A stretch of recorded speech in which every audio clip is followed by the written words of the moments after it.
হাজার কোটি টাকার দুর্নীতি ও অবৈধ সম্পদের অভিযোগে গ্রেপ্তার হয়েছেন ছাগলকাণ্ডে আলোচিত মতিউর রহমান ও তার স্ত্রী। তবে আদালতে হাজিরার সময়ও মতিউরের পিছু ছাড়েনি সেই ছাগল। প্রশ্ন উঠছে, কেমন আছে এবং কোথায় রয়েছে সেই ছাগলটি? বিস্তারিত জানাচ্ছেন আরিফ হাসান। একটি রহস্যময় ছাগল, যে ছাগল আলোড়ন তুলেছিল গোটা দেশ জুড়ে। এক ছাগলে বের হয়ে আসে হাজার হাজার কোটি টাকার দুর্নীতির তথ্য। বলছি 2023 সালের কোরবানির ঈদের আলোচিত সেই ছাগলের কথা। সেবার কোরবানির ঈদকে কেন্দ্র করে 15 লাখ টাকায় ছাগল কেনা নিয়ে সামাজিক যোগাযোগ মাধ্যমে ভাইরাল হন সাবেক এনবিআর কর্মকর্তা মতিউর রহমানের ছেলে মুশফিকুর রহমান ইফাত। এরপর আলোচনায় আসেন মতিউর। তখন তার ও তার পরিবারের সদস্যদের নামে বেনামে বিপুল সম্পদের তথ্য সামনে আসতে শুরু করে। তাদের বিরুদ্ধে মামলাও করে দুর্নীতি দমন কমিশন। অবশেষে 15 জানুয়ারি দুর্নীতির অভিযোগে আলোচিত সেই মতিউর ও তার স্ত্রীকে গ্রেপ্তার করা হয়। পরে আদালতে তোলা হলে নিজের পরিবারের কেউ দুর্নীতিবাজ নন বলে দাবি করেন মতিউর। জানান, ছাগলকাণ্ড তার জীবনের জন্য অভিশাপ ডেকে এনেছে। মতিউরকে বিকেলে আদালতে আনার পর রাখা হয় আদালতের হাজতখানায়। 25 মিনিট পরে তাকে হাতকড়া পরিয়ে নেওয়া হয় এজলাস কক্ষে।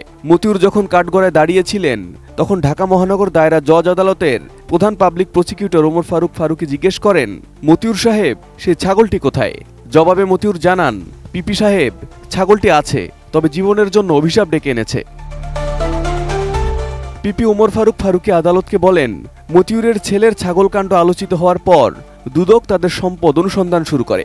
মতিউর, তার স্ত্রী এবং ছেলে মেয়ের বিপুল সম্পদের খোঁজ পেয়েছে দুদক। তাদের বিরুদ্ধে মামলাও হয়েছে। ডিজাইন, এলিগেন্স, বিউটি, সেরা পণ্য সবার জন্য জেভিকো।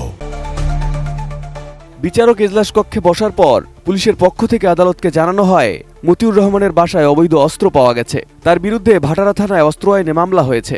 এ প্রসঙ্গে রাষ্ট্রপক্ষ থেকে পিপি বলেন, মতিউর রহমানের বাসায় একটি অবৈধ অস্ত্র পাওয়া গেছে, একটি শটগান, যার লাইসেন্সের মেয়াদ 2021 সালে শেষ হয়ে গিয়েছিল। তিনি এর নবায়ন করেননি। অস্ত্র আইন অনুযায়ী এটি এখন অবৈধ। ওই অস্ত্রের 25টি গুলির মধ্যে একটি গুলির কোনো হিসাব তিনি দিতে পারেননি।